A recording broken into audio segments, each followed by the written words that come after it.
pior seleção, a pior geração da história do Brasil, que vem fracassando desde o Tite. Quer ganhar a Copa com os mesmos bagres? Não dá, mas eu disse, e dou os nomes. Alisson, Danilo, Casemiro, Alexandro, Paquetá, caras que nos entregaram em outras Copas do Mundo. Jogadores fracassados. Neymar. O Neymar é um fracasso em 14, 18, 22 e agora. Ele veio passear. Entrou sem a menor condição. Uma eliminação precoce, vexatória. Né? Confesso a vocês, não sei como o presidente da CBF vai conseguir manter o Ancelotti, porque ele não pode nem desembarcar no Brasil.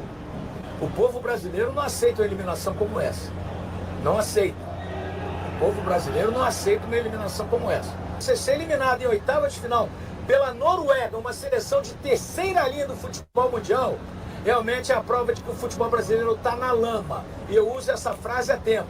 Está na lama. Para mim, já começou algumas coisas erradas, a começar pela convocação. Né? A convocação, você não tem um lateral de ofício, você opta por um meio-campo, um jogador que ele falou o tempo todo, que é o Neymar. Não vou levar só se tiver 100%, e ele convoca o jogador machucado. O que aconteceu hoje quando o Neymar entra em campo foi falado há 6 meses. Se o Neymar entrar no campo hoje, ele vai ter que estruturar todo o time para poder dar condições para o Neymar jogar. Nada, Zé. Como não? Isso, Não tinha que estruturar nada. Ah, não. O Neymar joga. O Neymar consegue jogar, O Neymar tá gordo, o Neymar tá sem condição de jogo. O Neymar não conseguiu jogar no Campeonato Paulista. O jogo que ele entrou, ele deu um passo. Que jogo que ele entrou, anterior que ele entrou. Que jogo, Silas? Que jogo, Silas? Pô, o cara bate o pênalti. O cara bate o pênalti. Não fez nada. Nós estamos perdendo de 2-0. O cara bate o pênalti. Pega a bola e leva pro campo. Vocês estão de brincadeira, o Neymar não fez nada. O Neymar, se a gente não toma o segundo gol, a gente tem que ir pra prorrogação. Não é que o Neymar não fez nada? Não. Cara, se os três zagueiros, ao invés... O Brasil seria eliminado da mesma forma se o Neymar não tivesse entrado. Mas o Neymar entrou e... Não que tenha piorado o time do Brasil, mas não melhorou em nada. Tudo bem, Plirra. Piorou-se. Mas não piorou, não melhorou. Porque a questão não é o Neymar. A questão não é o Neymar. A questão é que o Danilo ficou exposto no segundo tempo, coisa que no primeiro não ficou. Sim, mas ele teve que mudar o time pra colocar o Neymar. Mas as duas bolas... Ele teve que mudar o time, ele teve que colocar... Por que ele não deixou o Endrick centralizado? Não, ele teve que jogar o Endrick na lateral, ele teve que jogar o Vini Júnior na lateral, teve que colocar 2 caras no meio campo pra dar sustentação pro Neymar jogar. Porque ele preferiu colocar o Ederson. Porque ele preferiu colocar o Ederson. Ele tinha que segurar pra dar condição pro Neymar ficar parado jogando lá só com a bola. Ganhar o jogo, para com isso. Ganhar o jogo com o Neymar não conseguindo ganhar uma bola? O Neymar, como é que você vai ganhar o jogo? O Neymar, como é que você vai ganhar o jogo? A classificação ou eliminação do Brasil nessa Copa não passa pelo Neymar. Ô Silas, ninguém tá falando... Eu também acho que não. Agora, a gente afasta 3 metros... O Haaland sozinho, só ele, não tinha mais ninguém. Mas daí é outra coisa. Mas aí é outra história. Não, é outra história não. Se não toma o segundo gol, a gente tinha empatado o jogo. Mas se não toma o primeiro, também não toma o segundo. Mas aí... Não é? Pô, então não podia ter tomado o primeiro. Eu acho até que a gente poderia analisar, né, Plirra, se o Neymar poderia entrar mais pra frente da partida e tal. Mas eu não consigo entrar. Sinceramente, a partir do momento que o Neymar entra, a seleção piora. Peraí, vamos falar a realidade. Vamos falar a realidade. O Neymar, nos últimos 6 meses aqui no Campeonato Paulista no Brasileiro, o que ele fez? Nada. Ele foi machucado pra lá. Ele foi machucado pra lá. Ainda, inclusive, né? Ele foi machucado pra lá, ele não tinha a condição física, ele treinou 15 dias pra jogar uma Copa do Mundo em que todos nós estamos vendo que é uma questão física.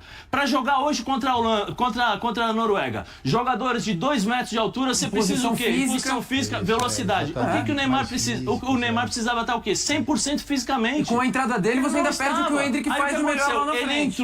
Ele entrou e aconteceu o que nós estamos falando aqui o tempo todo. Vai ter que mudar a estrutura para ele poder jogar sozinho lá tranquilo, porque ele não tem condições de ter o ritmo de jogo. Você entra faltando 25 minutos. O que você precisa? Tá 1-0. Você precisa acelerar o jogo, você precisa pressionar o time adversário, você precisa fazer uma série de coisas. 0-0. O que aconteceu quando ele entra? Ele desestruturou toda a equipe do Brasil. A Noruega começou a jogar de um lado para o outro. Aí o que aconteceu?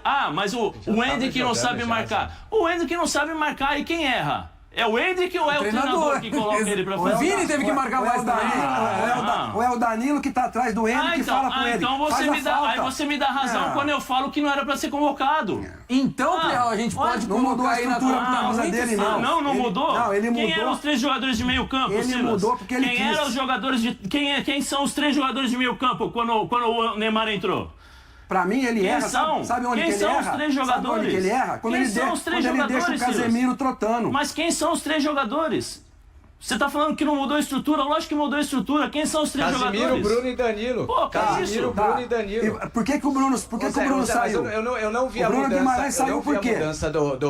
Peraí, deixa a gente falar aqui um pouquinho também. Eu não vi a mudança do Vinícius. Pra mim, o Vinícius não mudou nada no jogo dele, a entrada do Neymar. Pra mim, eu não vi ele baixar em nenhum momento. E a partir do momento, ele sempre foi beneficiado, desde o começo da Copa, em ser o jogador ficar mais avançado. Com a entrada do Neymar, não mudou nada. Ele não teve que voltar nem mais ou menos. A única coisa que mudou foi o Endrick ter que voltar pelo lado direito pra acompanhar o lateral da equipe. Não teve que mudar toda a estrutura. Pode ter perdido um pouquinho do poderio ofensivo, da questão da velocidade, do contra-ataque. De força. Pode ter sido. Mas a passividade do Brasil não foi a partir dos 20 minutos do Neymar. Essa observação. Do começo do segundo tempo. A eliminação do Brasil não passa pelo Neymar, mas o Neymar não acrescentou nada para a seleção brasileira. Mas culpar a entrada dele...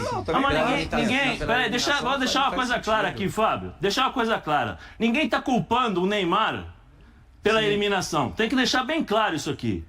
Porque senão as pessoas vão falar, você está culpando. Ninguém está culpando o Neymar. O que eu estou falando é que teve que fazer uma mudança, sim, no meio-campo. O meio-campo mudou. O Endrick não é o Ryan.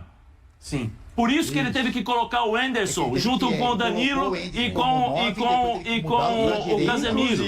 Inclusive, o primeiro gol... O Ederson entrou com 79 minutos, gente. Sim, porque já tinha perdido o meio-campo. O que tem influência é que o primeiro gol... O Endrick, na primeira tentativa de roubo de bola do jogador da Noruega, falha, dá o bote muito fraquinho. Sim. Podia ter feito a falta, podia ter ficado na frente do jogador. E a partir dali sai o cruzamento que o Haaland aproveitou, abrindo o placar. Como é que a Noruega entrou no primeiro tempo? O Sorloth era igual o Bob que entrou pelo lado direito? Não. Do lado esquerdo saiu o Nusa e entrou o outro 21. São 2 jogadores leves para fazer o quê? 1 contra 1. Não mudou a estrutura? Não mudou a forma de jogar? Mudou. Claro que mudou. Sim, não mudou? A Noruega não mudou o jogo depois que o Haaland falou pro goleiro, olha, ao invés de você chutar pelo lado esquerdo, que ele só tava chutando no Sorloth. Ele tava quebrando no Sorloth, exatamente. Aí o Haaland foi lá atrás na parada de hidratação e falou assim, chuta em cima de mim aqui pra postar a corrida. Quando ele chuta pra cima, muda o jogo, porque ele condicionou a nossa zaga. A nossa zaga corria pra trás e não corria pra frente, porque quando o Brasil tentava fazer pressão, ele chutava. Depois, no segundo tempo, o Brasil foi caindo de produção. O Ryan caiu de produção, não conseguia chegar no ataque. O Vinícius Júnior ficou parado pelo lado esquerdo, porque ele já não tinha mais a mesma potência, porque ele ganhou, acho que 2 bolas o jogo inteiro do lateral direito. Aí, o que ele fez? Ele mudou a estrutura do time no sentido de características de jogador. O Martinelli não é igual ao Danilo, ou é? Não. O Henderson, não é. O Casemiro tinha que ficar centralizado. Quem jogou? O Bruno, ele tirou o Bruno. Ele precisou corrigir, ele tinha que colocar um cara ali na frente porque ele perdeu o meio campo.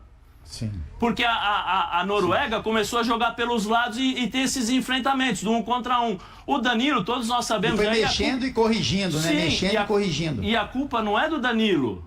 Porque o Danilo não tem essa...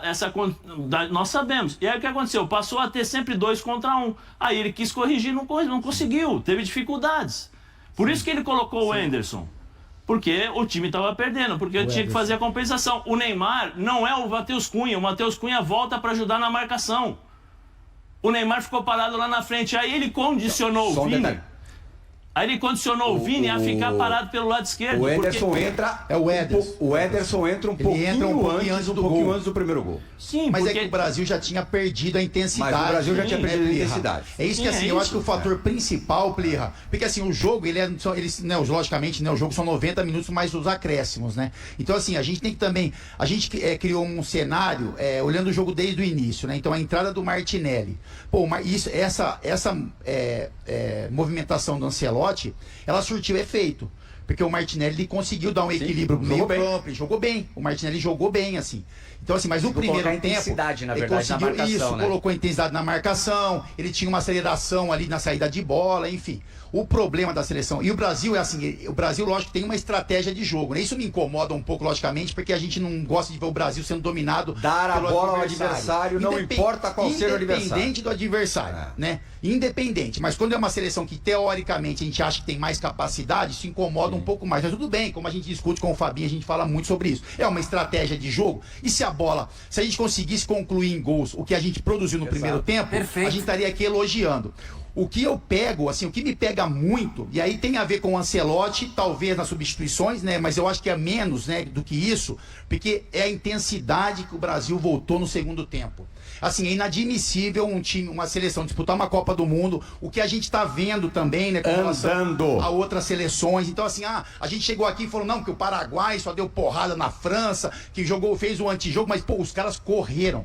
Os caras lutaram, os caras se dedicaram, os caras se entregaram dentro de uma estratégia. Agora, a gente olhar o Brasil por muitos momentos do segundo tempo andar, Plirra, isso me incomoda. Sim. E aí você obriga o Ancelotti a fazer até a se mexer. Porque você olha e fala, pô, mas eu não é que eu tenho uma estratégia agora. Agora eu tô sendo realmente dominado. Eu não consigo pegar na bola, eu não consigo usar o contra-ataque a meu favor. Então, isso também teve que fazer o Ancelotti tomar algumas decisões que, acertadas ou certas, eram quase que necessárias naquele momento. Eu acho assim, com relação ao Neymar. Mas, rapidinho, o Brasil já era passivo, menos no primeiro tempo. Isso não podia ter sido corrigido no intervalo? Não, Mas- pode ir, Fabinho. Desculpa, Pri, a questão é essa. Eu acho que o Capita foi muito feliz na questão da a gente concordar ou não concordar com a estratégia. Sim, sim. A estratégia ela Isso. estava bem clara do começo ao fim do jogo. O Brasil ia dar a bola para a Noruega. Ele trocou os 60-40 pela posse de bola, os 70-30. Ele falou: toma a bola, Noruega. Mas eu vou te machucar no contra-ataque. Exatamente. No primeiro eu tempo, vou te pressionar para no primeiro roubar a bola tempo e vou ele te machucar. conseguiu fazer algumas Isso, pressões de exatamente. pressão, ou e quando roubava a bola no campo de defesa, conseguia sair com um pouco mais de força e conseguiu criar chances. Ele teve chances para virar o jogo 1-0. O Odegaard foi ter uma chance aos 45 do segundo tempo que o Alisson faz a defesa. Do no primeiro tempo. No primeiro tempo, funcionou a estratégia. O que acontece? A estratégia continua assim pro segundo tempo. Beleza, Noruega, você vai ter a bola. Só que o Brasil não teve intensidade no segundo tempo. O Odegaard tocou 648 mil vezes na bola E sem ninguém- ninguém chegar sem perto ninguém dele, chegar, cara. Ele tocou uma exatamente. bola pra frente que foi no gol impedido no primeiro tempo. É isso. Depois ele não tocou mais uma bola pra frente. Ele caminhou jogando, ele passeou no campo jogando, porque o Brasil perdeu essa intensidade. Por Aqui- postura ou por estar mal fisicamente? Aí é uma essa outra é uma questão, aí é questão que tem que ser perguntada uma outra discussão. Isso, Mas exatamente. onde eu quero chegar? A gente concordando ou discordando da estratégia, o Brasil com essa estratégia, dando 70% de posse de bola para a Noruega, teve chance de ganhar Sim, o jogo, é cara. isso, Foi perder sim. o jogo aos 80 Sim, minutos numa sim. bola do Haaland. Exato. Criou chance, teve oportunidade, mesmo fazendo um jogo abaixo, a gente concordando ou não com a estratégia, criou para ganhar a partida, cara. Essa é a grande questão. O que me incomoda mais no jogo todo é que o Ancelotti tenha estragado o melhor momento do Brasil na partida para colocar o Neymar em campo. Não é pegar no pé do Neymar, não é culpar o Neymar, tá? Eu tô culpando o Ancelotti, que quis colocar o Neymar naquele momento. Porque na hora que ele coloca o Neymar em campo, ele tira o Endrick do meio e coloca o Endrick para a direita, e o Endrick estava levando perigo, perdeu o gol que não podia perder, mas o Endrick vai marcar na direita. Como bem disse o Birner, o Endrick nem marca bem na direita e é menos perigoso por ali. Então ele já perdeu a qualidade do Endrick. O Vini, que ficava muito mais solto na hora que você não tem o Neymar em campo, obviamente tem que marcar. Porque o Neymar tá dando aquela corridinha cenográfica atrás dos noruegueses.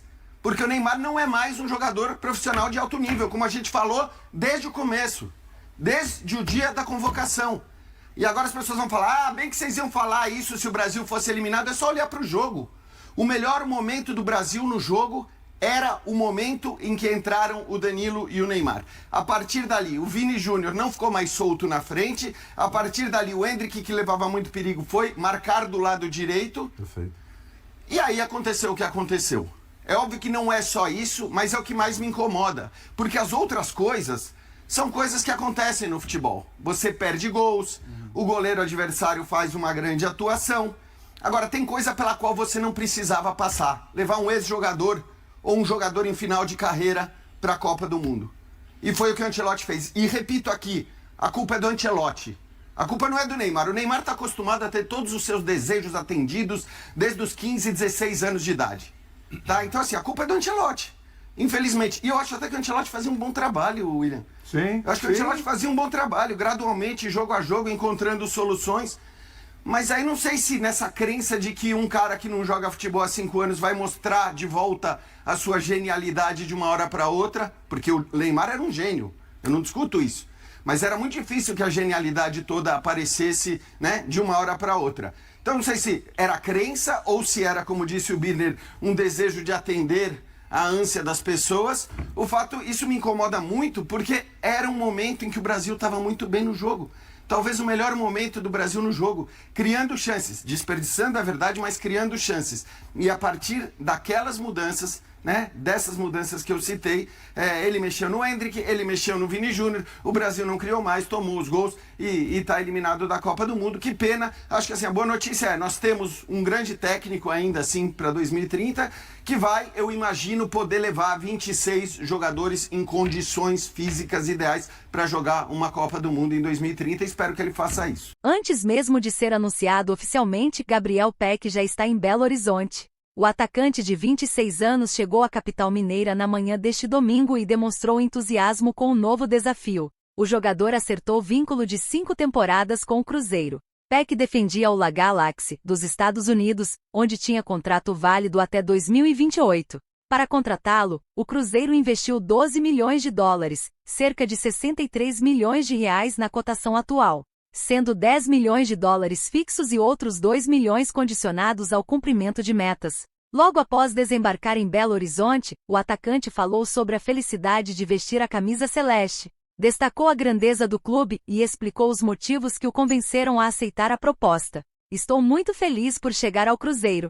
Desde o começo das negociações senti um carinho enorme da torcida. O Cruzeiro é um clube gigante, com uma torcida apaixonada, disputa competições importantes e tem um elenco muito qualificado, repleto de grandes jogadores. Acredito que posso contribuir bastante com a equipe. O jogador também fez questão de agradecer a recepção dos torcedores. No aeroporto, alguns cruzeirenses que aguardavam embarques e desembarques comemoraram sua chegada, pediram fotos e deram as boas-vindas ao reforço.